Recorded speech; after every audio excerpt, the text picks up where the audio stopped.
Hey, welcome in everyone. Happy Thriving Solo Thursday. It has been a day, but we're going to move right on in. So let me just give people time to join the live. Make sure I'm not having any technical difficulties.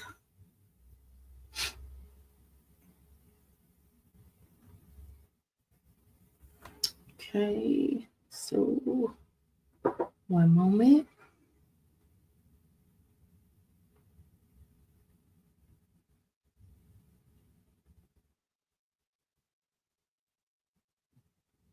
Come on in, come on in.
So, hello everyone. I think that's enough time for everybody to get in to join the live. Welcome and thank you for joining me today. For those of you who may not know me, I'm Coach Sheree, the single parent life coach, and my mission is to empower single parents so that you can embrace your journey and discover your inner strength and create a fulfilling life filled with confidence, self love, and purpose. I know last week I talked on individuality as a single parent. Well, this is part two. I figured we talk about that a little bit more so people truly understand what individuality means. So I know it's not easy to be a single parent. I've been one for 24 years. It's so easy to get caught up in your daily responsibilities, um, putting your own identity and needs on the back burner. But who are you outside of being a parent? Ask yourself that question. Who am I outside of being a parent? I had to ask myself this very same question. And it happened later on in life, but you know what? I'm glad it happened. So, understanding and embracing your individuality is key to living a fulfilling life. Um, you don't want to not set a good example to your with your children on things, but you also want to set a good example for those who look up to you or admire you. And so, not saying masking it, which is another topic. I am saying just basically, being who you are, faults, flaws, and all. So, in this discussion today, we're going to explore what it means to maintain your sense of self and how to create a life where both you and your children will be thriving. So, there are 7 areas of focus that I want to talk on. Rediscovering who you are outside of parenthood is the first one. One moment here.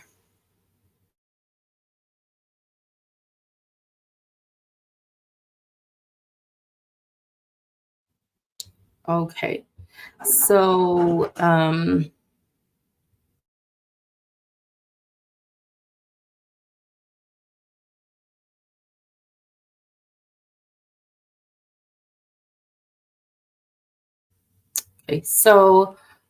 like I stated, discovering who you are outside of being a parent, um, single parent, that is, outside of that parenthood.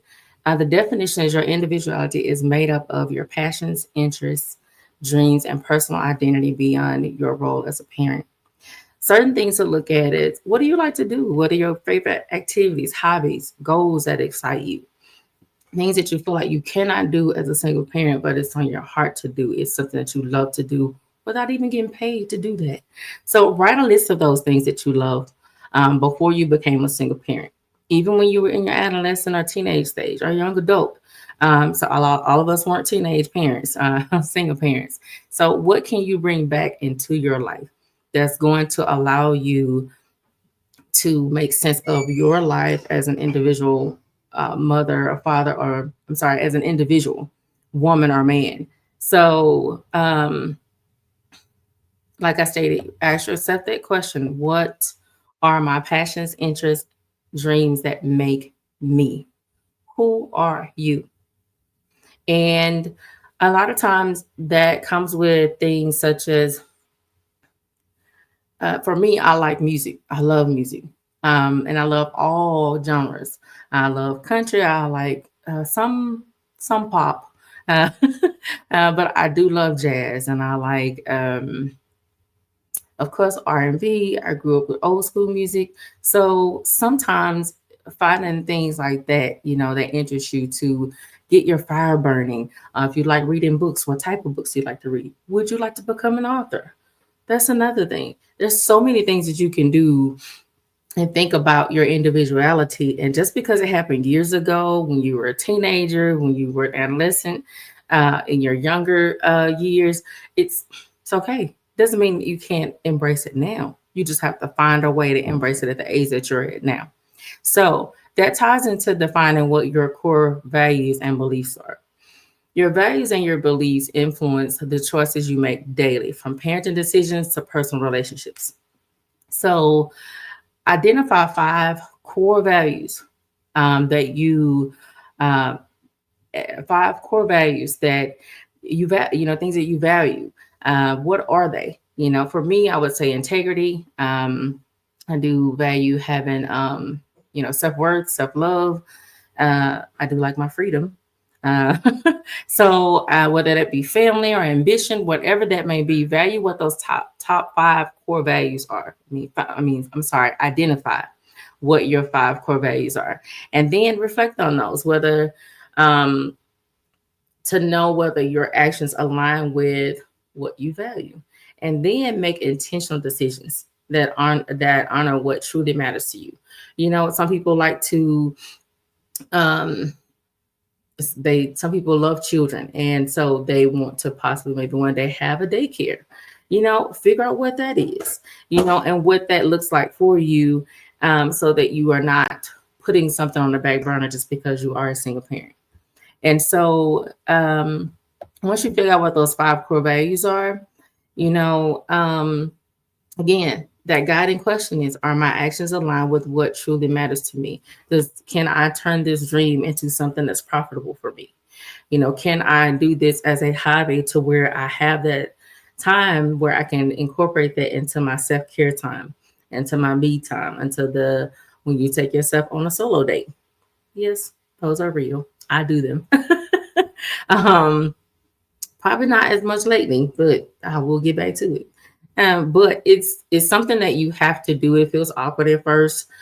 Solo dating does, but that's something that is necessary for your mental well-being. Third thing I want to talk about is prioritizing self-care and your personal well-being. Outside of finding these hobbies or things that are interesting to you, sometimes it may take you can put a part of your self-care routine, maybe if it's just reading a book, or if you like drinking coffee or you like having a frappuccino, go to Starbucks, or go to Barnes and Noble that has a Starbucks in it. And if it's reading a book, take that time to read that book, whether that's an hour, 2 hours, or you read 1, 2, 3 chapters. That is your time to prioritize your self-care, and your well-being. It helps you to de-stress from the things that you're dealing with as a single parent. It helps you to understand, hey, you know what? This was worth it. This was it. It makes what you're dealing with a lot easier, than just saying, okay, well, you know what? I'm gonna just deal with it the best way I can. And sometimes what we're not doing is we're not practicing self-care. We're not understanding that, hey, and even if that's not something you like to do, whether it's physical activity that you want to do, whether you want to go and work out, that's a big thing. Something that I have to get back into, working out or taking a daily walk for 30 minutes. It's kind of cold here. So, um, and so also make sure that when you create that self-care routine and those things that you like to do, make sure that they are non-negotiable. Whether that's 10 minutes a day, 15 minutes a day, 20 minutes a day, you have to shift your mindset into taking care of yourself, taking care of you. because taking care of you means that you're able to take care of your children.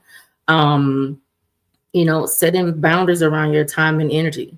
If you get up as early as 5 or 6 in the morning, taking kids to school, you work all day, you get off at 5, then when you come home and you've prepared dinner or you've had time with your children, then if it's 10 o'clock p.m. or 9 o'clock p.m., by the time you're ready to settle down, don't go on social media. Don't um, accept a phone call when you're needing that self time, when you're reading your book or you're looking at your favorite show.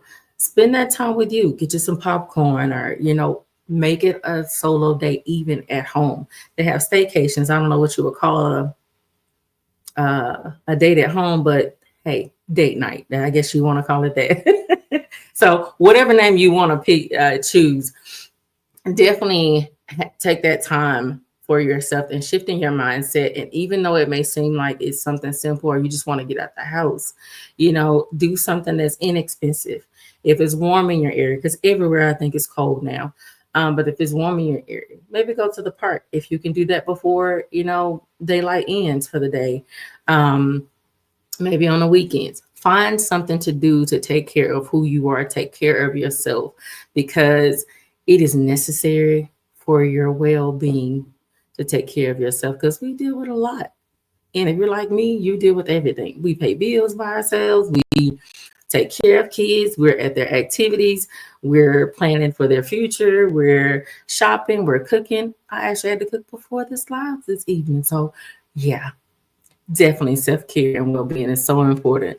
um and the next thing I want to talk about that kind of ties into all the first three things that I just talked about is overcoming limiting beliefs and self-doubt.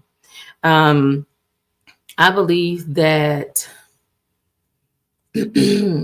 sometimes things that we haven't healed from or that we haven't let go of can limit our beliefs, or things that are from our past can, or what other people say sometimes can limit our beliefs in who we are and what we can do. And so you're only as limited as you see yourself. If you see yourself as limitless in things that you can do, then and by all means, take a leap of faith and do that for yourself. Do things that are not, um, don't limit yourself. Don't allow self doubt to hold you back from reaching your full potential. You know, um, you got to identify those thoughts that are making you feel limited, such as, oh, well, I'm a single mom of three and I can't do anything because this one has practice and this one has this. Well, surely there's a time that nothing is going on. For me, I would want sometimes my favorite thing to do is to take a nap. Love it. When they were younger, I could convince them to take one with me. Now, I'm gonna get on the sofa and go to sleep, take a nap. And so it's necessary. I have to recharge sometimes. And so also identify thoughts, like I said, that are limiting you.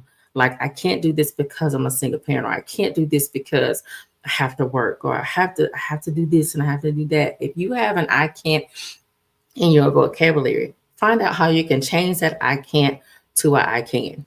Whether that's going back to school, whether that's purchasing your first home, whether that's purchasing a vehicle, whether that's being financially stable, setting a budget, whatever that may be, find out what those limiting thoughts are and change those I can't to I can. Challenge your mind and refrain from those negative thoughts. Change your own narrative, not just a narrative as a single parent, but change your story, change your own narrative. Don't allow what maybe society or family members or friends or what people say or other single parents, don't allow that to dictate how your what your future holds and what your current situation is. Because I always say your right now situation is not your forevermore circumstance. It's not. It's just temporary. Everything is. It's temporary. So don't get so weighed down by those things and allow it to limit yourself. I had some things that happened today that had my mind in a totally different headspace than I was in right now. But I had to really talk to myself and say, hey, you know what? Yeah, that's just another thing to begin to trust God on. It's just another situation to say, okay, you know what? I have to change my response. I have to change my thought process, my thinking on that situation. Different things that you deal with at different time.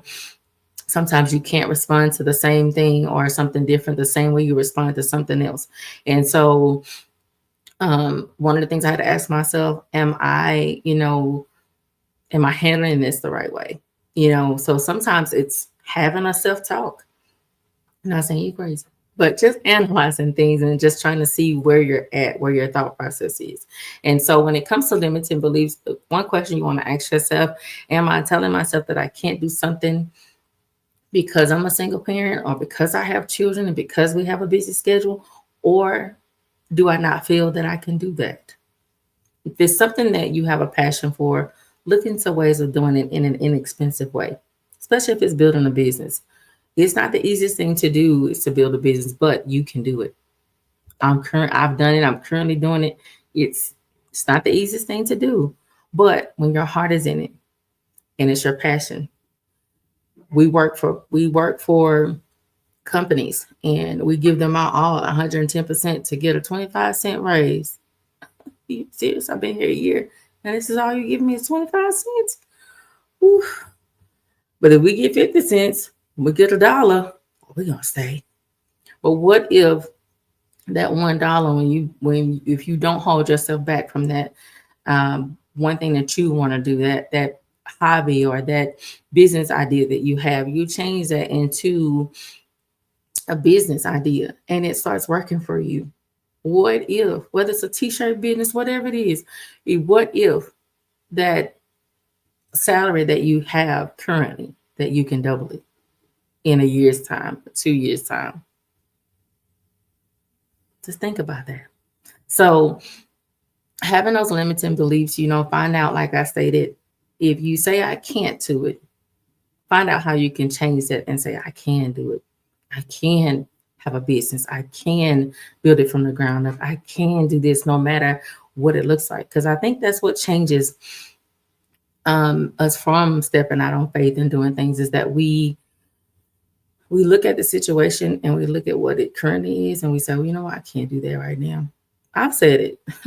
That's how I can say, hey, that's what we do. So definitely figure out how you can change those I can't to I can. So the next thing we'll talk about is setting boundaries to protect your individuality. I kind of mentioned that earlier in the third topic, but boundaries are limits you set to protect your energy, time, and emotional well-being. And so learn to say no without guilt. When you learn to say no without guilt, it doesn't, people will say you're being mean or you're not understanding. If it's something that says that you absolutely cannot tolerate, cannot deal with, if it's, people just have to respect it. You know, even that even relates to your children, teaching them boundaries. And as ironic as it seems, even though you're creating boundaries for yourself, you're also creating boundaries for them. So that also may include that you may have a boundary. And that's a tough one. It's not always comfortable to deal with, but they are becoming who they are. And you're teaching them the things that you have learned about life. They're learning them. And so whatever's up the boundary for them, we can't say, but I'm mom, but I'm dad. It's it's an uncomfortable spot, especially when they get older and they have figured out things for themselves. Sometimes you have to just be there as an advisory person in certain aspects of it. That gives them room to problem solve. It gives them room to figure it out for themselves. It gives them room to say, okay, you know what? I made this decision for myself and it didn't work, but I made the decision. It wasn't that I didn't listen, that I listened to someone else, and I made the decision that someone else told me to do. Now I'm mad at that person. So just be there as an advisory person, and it's not always easy, but you learn as you go with each situation that you deal with your children. So again, as far as your boundaries as a single parent, learn to say no without guilt, communicate your needs clearly to everyone, family, co-parents, friends, significant others. And sometimes it just means putting your phone on do not disturb. If you can't say no, train yourself. We go to jobs and we let them train us for their positions that we're working for them to build their companies. But in our lives, look at our lives like you're building a business, like you're, making sure that you have those things in place, those boundaries in place, because it's necessary. Um, Recognize when something is draining you and take action. That's a good one. That's something I have been doing lately. Is this on purpose or is this something that's draining me? And so sometimes when we make those decisions, okay, yes, this is draining me. Now, what is my next action? Sometimes we get stuck in that place. And a lot of times it takes reflection. It takes writing down your list. I think you guys heard us talk about that in the panel discussion um, earlier this month and in December. No means no. No means no. Your boundaries are your boundaries. And if it's draining you, then it's not pouring into you. So it's not what? Purposeful. So why do we keep those things around? It is so easy to say, okay, I'm going to let go. But finding the courage to let go or the strength to let go is sometimes that's the hard part. That's the challenging part. That's the part where you are constantly thinking over and over again, am I looking at this situation the right way? Am I saying, okay, am I being mean or is my cutoff this way? A lot of people are not like that. Some people are real quick on their cutoff. But as you grow and you mature, you understand that people are different. People think different. Like women, we think different from men. Sometimes we got to ask 100 questions to them. And they're just like, okay, no. Or their answers are maybe one or two words. Or sometimes men are a few words. And so as women, when we ask questions or we do 1, 2, 3, ABC, or we say this or we say that, well, why? And we do like assurance. We do like to know that things are what they are. No one likes uncertainty. But sometimes when a person's mindset is different, then they are prone to respond in that way. So again, always remember that, setting your boundaries and protecting your individuality is necessary. Don't get so focused on your single parenthood because your kids are going to grow up one day and they won't be in the house. Or if they're still there, they're going to have their own identity, their own thought process.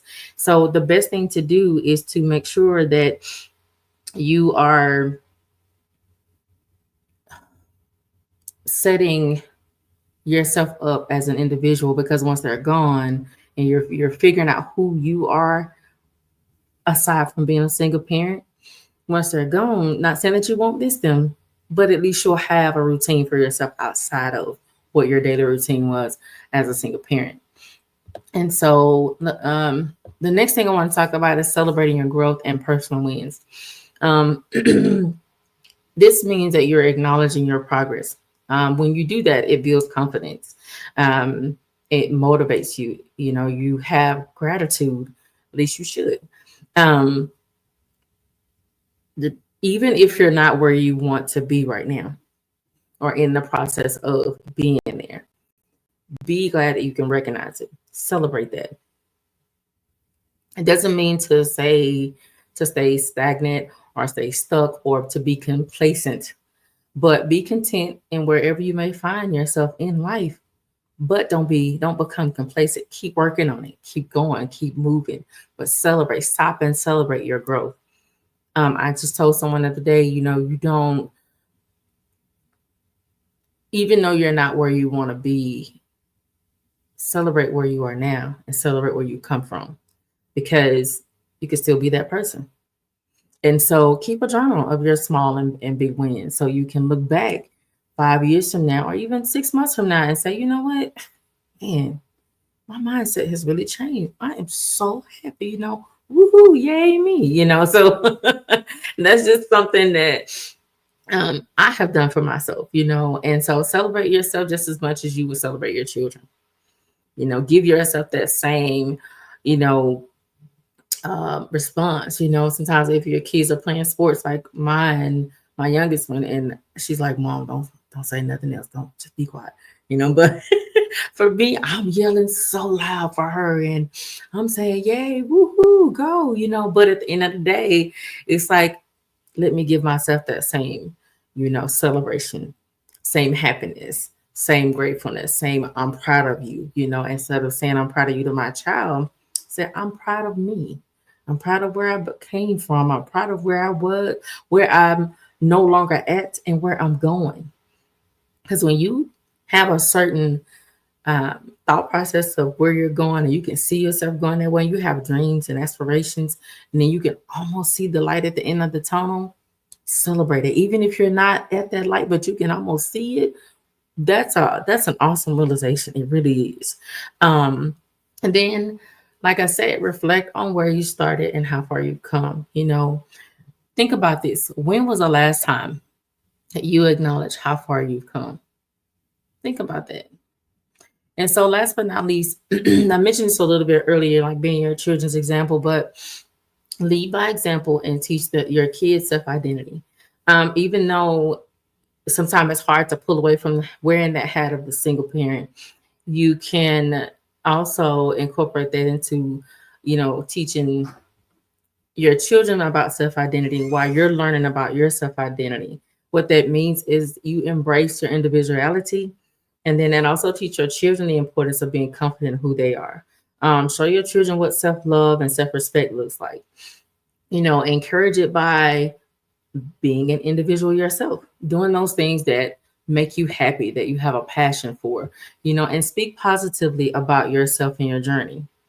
No, I'm not where I used to be, or um, yes, I'm a single parent, but I am making this work for me, or work for us. Yes, I'm a single parent, but you know what? I remember to pay all the bills this month, nothing was behind or whatever that may be, or yeah, I didn't uh purchase anything outside of my budget, whatever that may be. Celebrate that and speak positive about yourself, and don't let anyone, when I say anyone, don't let anyone, not even your children, stop you from walking in that positivity. Speak affirmations over yourself, like, I can do this, I can work through this. We're gonna get past this point, especially if it's a rough spot for you and your children, or if it's a rough spot with one child, the oldest, the youngest, the middle child, whatever that may be. And when you do these things that we talked about tonight, you can have greater self-awareness and confidence, a healthier balance between parents and then personal fulfillment. You have a stronger well-being, your mental is healthier, and you reduce stress. You have more meaningful connections with your children, whether you don't see eye to eye, but you have an understanding. Sometimes you have to agree to disagree until sometimes they can see things a little bit different, or maybe even you as a parent can see things differently, because that's why it's so necessary to pray and have faith and stay focused, because God will bring those things to you, to your remembrance, or he'll show you. A lot of times my kids may show me things in a TikTok video, like, mama, this is you. What? I came across like that? I didn't realize it. But we laugh about it, but it's also a time to have a conversation and say, you know what, I'm sorry, I didn't realize I came off that way, but I can work on that. And so, if there were any focus areas that resonated with you while watching this live or watching it on the replay, definitely drop your thoughts below in the comments, or, DM me so we can discuss it. I hope you've learned something on tonight that you can take with you and that can help you focus on your individuality of the just being a single parent. Is necessary. You are an individual, aside from taking care of your children. And you must embrace that so that you don't lose who you are, and that you can become the best version of yourself and live on purpose. Until next Thursday, I hope you guys have had a good evening. I'll see you next time. Bye for now.